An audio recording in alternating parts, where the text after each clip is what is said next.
देखिए, ध्यान एक ऐसी वास्तविक प्रक्रिया है जो मनुष्य को मानसिक और आध्यात्मिक रूप से शांति प्रदान करती है। अब ध्यान को इतने जटिल रूप से प्रस्तुत किया गया है हमारे सामने कि इसको इस प्रकार से करना है, ये मुद्रा लगा के करना है, इस प्रकार से करना है, तो काफ़ी हद तक यहाँ पर साधक उलझ जाता है। मगर मैं आपको यहाँ पर 3 मार्ग बता रहा हूँ, अर्थात 3 विधियाँ बताता हूँ जो कि अगर बच्चा भी इस वीडियो को देख रहा है तो वह भी बिल्कुल सरल रूप से इसको जान सकता है। वो कैसे, आइए जानते हैं इस वीडियो के माध्यम से।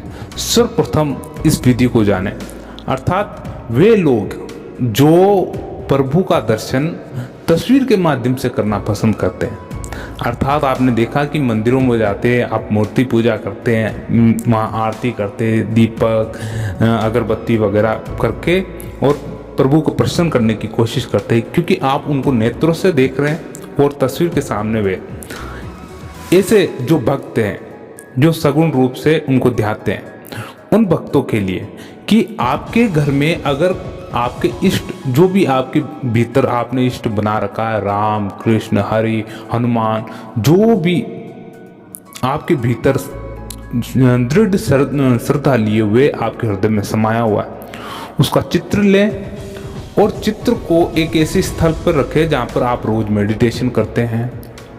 लगभग उस तस्वीर को आप कम से कम 5 मिनट तक निहारते रहे और इस प्रकार से निहारे, जैसे कि उदाहरण के रूप में आपको बताता हूँ मैं। श्री कृष्ण है, श्री कृष्ण आपके जैसे इष्ट हैं, उनको आप सामने तस्वीर रखी हुई है उनकी, अब उनको आप देख रहे घोर, बिल्कुल एक एक डिटेल में देख रहे हैं। उनकी आपने आंखें देखी, उनके आपने भ्रिकुटी देखी, बिल्कुल भ्रिकुटी पर तिलक लगा हुआ है, मस्तक में मुकुट है, मोर पंख है, हाथों में बांसुरी है और संपूर्ण रूप से वस्त्र पहन रखे हैं, आभूषण पहन रखे हैं, मोतियों की माला है, गले में हार है। इस प्रकार से आपने विवरण एक एक चीज करके 5 मिनट तक आपने उनको पूर्ण रूप से निहार लिया।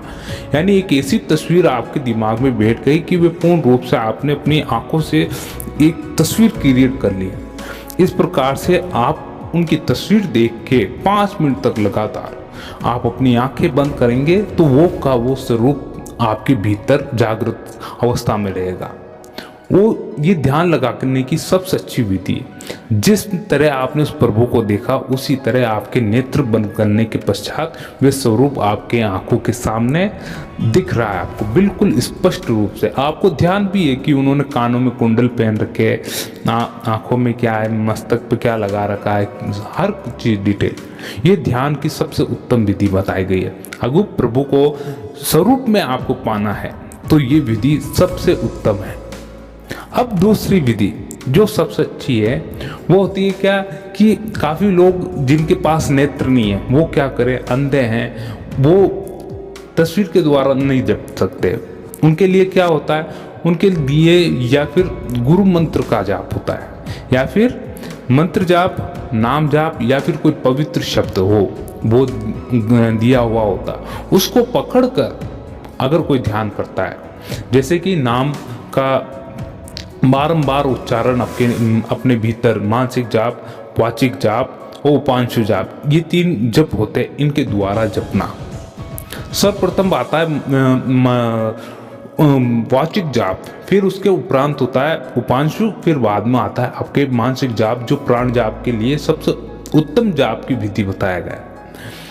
मंत्र जाप आप कर सकते हैं इस दूसरी विधि में, नाम जप का सहारा ले सकते हैं, और आपको जो भी गुरुदेव ने, गुरु भगवान ने आपको जो मंत्र दिया हुआ उसका उच्चारण आप बोल कर सकते हैं, आपके भीतर बैठ के कर सकते हैं। ध्यान का ये सबसे अच्छा स्वरूप है कि आप मंत्र जाप करते हैं, यानी एक जगह बैठ गए, अगर आपके हाथ में कोई माला है तो माला का सहारा ले सकते हैं यहाँ पर, अन्यथा आप एकदम ज्ञान मुद्रा में बैठे, सहज रूप से ज्ञान मुद्रा में बैठने के पश्चात आप अपने गुरु मंत्र का सहारा ले रहे हैं। आप अपने जो अमुक मंत्र है उस मंत्र को सिद्ध करने में लगे हुए हैं और उस मंत्र का उच्चारण कर रहे हैं, या फिर एक किसी नाम का उच्चारण कर रहे हैं, जैसे कि राम नाम का उच्चारण, कृष्ण नाम का उच्चारण, राधा नाम का उच्चारण। दूसरी विधि में ये मंत्र जाप की अर्थात नाम जाप की सबसे उत्तम विधि बताई हुई है। अगर आप उस प्रभु को स्वरूप द्वारा नहीं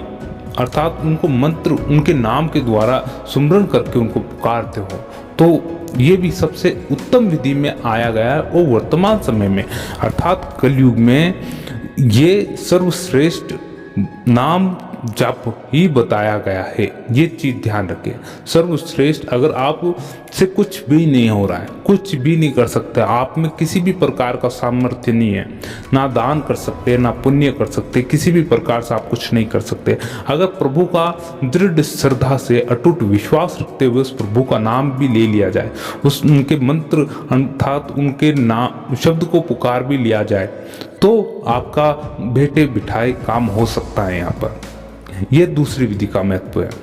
अब ध्यान की जो तीसरी और आखिरी विधि है उसको आप अवश्य ही जाने। क्यों?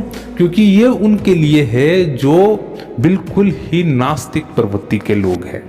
नास्तिक अर्थात किसी भी प्रकार के देवी देवता को नहीं मानते हुए, ना मूर्ति पूजा में जानते ना किसी प्रकार से।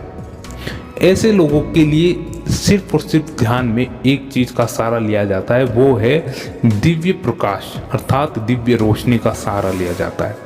अर्थात आप जब भी ध्यान की अवस्था में बैठते हैं तो आपको ये कल्पना करनी है कि आपके भीतर संपूर्ण रूप से अंधकार छाया हुआ है और धीरे धीरे करते हुए एक प्रकाश की ज्योत अर्थात एक प्रकाश की किरण आपकी ओर आगे बढ़ती चली आ रही है। यानी धीरे धीरे वह प्रकाश छोटे से बड़ा होता जा रहा है। यही होता है तीसरी विधि में जो सबसे उत्तम विधि बताई गई। ये उन भक्तों के लिए जो निराकार स्वरूप में जानते हैं अर्थात वे संपूर्ण जगत में फैला हुआ परमात्मा जो निराकार स्वरूप में है, जो वायु में मिला हुआ है, प्रकाश में मिला हुआ, जल में है, आप जहाँ चाहते हैं वहाँ देखना चाहते हैं उस जगह वे स्थित है हर वस्तु में। तो ये जो तीसरी विधि है उन भक्तों के लिए जो किसी प्रकार से प्रभु को मानते नहीं है और वे चाहते हैं तो इस विधि का सहारा ले सकते हैं। अर्थात अपने ध्यान के अंदर एक प्रकाश अर्थात दिव्य प्रकाश की कल्पना करनी है। अर्थात आपको यही समझना है कि एक प्रकाश ही मात्र है जो इस संपूर्ण जगत में, इस संपूर्ण सृष्टि में अगर अंधकार भी हो जाए तो वहाँ पर उजाला कर सकता है, यानी प्रकट कर सकता है किसी चीज़ को। ये सबसे अच्छी बात है कि प्रकाश का सबसे अच्छा महत्व क्या है। प्रकाश का कार्य ये होता है कि वे अदृश्य चीज को दृश्य में ले आता है, यानी प्रकट कर देता तुरंत। अगर आप अंधेरे में किसी चीज को ढूंढते तो वो नहीं दिखता है, अगर वहां पर अचानक कुछ प्रकाश की रोशनी भी आ जाए तो तुरंत आपके सामने जो चीज रखी हुई है साक्षात्कार उसका सामना हो जाएगा। प्रकाश का यही काम है, वे आपके भीतर बैठे हुए उस पुण्य आत्मा को धीरे धीरे एक तरह से पंक्ति दर पंक्ति ऊपर चढ़ाते रहेगा। किसकी तरफ? परमात्मा की ओर। और आपको इसके सहारे आपको पता चल जाएगा कि परमात्मा कितनी दूरी पर वो रह गया। देखिए ये 3 विधियां हैं जिनमें से मैं आपको वापस रिपीट करके बता देता हूँ। प्रथम है तस्वीर का माध्यम चुने, दूसरा है मंत्र का साथ मंत्र जाप या नाम जाप का आप सहारा लें, तीसरी में आप दिव्य रोशनी का सहारा ले सकते हैं। और सबसे उत्तम समय मैं बता दूं आपको, ध्यान करने का सबसे उत्तम समय होता है ब्रह्म मुहूर्त का समय। ये ध्यान रखें, अगर आप जब भी ध्यान करते हैं तो ध्यान का सबसे उत्तम समय ब्रह्म मुहूर्त ही होता है, अर्थात सूर्य उगने से 1.5 घंटा पूर्व। इस समय को आप पकड़ के चलें और इस समय ही आप अपना ध्यान की प्रैक्टिस रोजाना अभ्यास करना शुरू कर दें। धीरे धीरे आपको लगने लगेगा कि आपने बहुत ही अच्छी तरह से पकड़ कर ली है। तो इस चीज़ पर आप गहन रूप से ध्यान दें। और आपको ये वीडियो कैसा लगा जरूर हमें जानकारी दें। सब्सक्राइब कीजिए हमारा चैनल आत्मा का सफ़र। और अगर वीडियो अच्छा लगा हो तो लाइक जरूर कीजिए। और मिलते हैं हम आपसे अगले वीडियो में। जब तक के लिए जय सिया राम, ओम नमो भगवते वासुदेवाय।